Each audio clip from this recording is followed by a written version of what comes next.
कोराडीचा हा जो महाजनकोचा तलाव आहे हा 272 हेक्टरमध्ये आहे.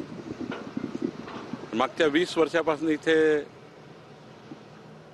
ज्या पद्धतीने जलपर्णी झाली आहे, गाळ साचलेला आहे, हा सर्व गाळ काढून या ठिकाणी जलपर्णी काढून या तलावाला स्वच्छ सुंदर करण्याची योजना तयार केली आहे. राज्याचे मुख्यमंत्री देवेंद्र फडणवीसजींनी हा तलाव NMRDला दिलेला आहे.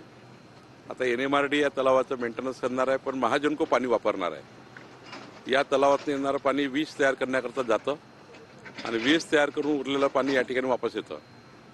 या तलावाचं रिजन्युएशन करण्याकरता आमच्या महाराष्ट्र शासनाच्या सचिव जयश्री भोजजी या ठिकाणी आलेले आहेत.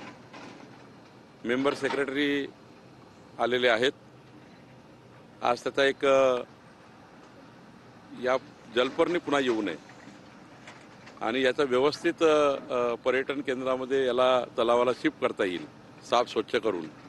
या ठिकाणी काही हाऊस बोट होतील, काही रेस्टॉरंट बोट होतील, हनुमानजीचं दर्शन बोटनी करता येईल, असं वगैरे योजना आम्ही तयार केली आहे.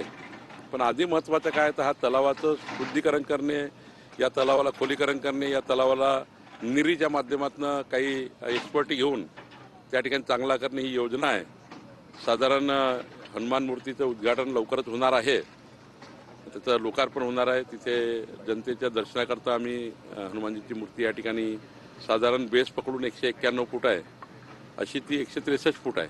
पण बेसपासून जर फाउंडेशन पकडलं तर 191 फूटची उंची देशातली सर्वात उंच हनुमानजीची मूर्ती आहे. याला आम्ही जनतेच्या दर्शनाकरता आता करतो आहे. मला असं वाटतं की एक चांगल्या पद्धतीचं एक पर्यटन केंद्र व्हावं. नागपूरच्या जवळ 10 किलोमीटर असलेलं या ठिकाणी वॉटर स्पोर्ट व्हावा, या ठिकाणी स्कायवॉक व्हावा, असे अनेक प्रयत्न आम्ही करतो आहे. निश्चितपणे पुढे जातो आहे.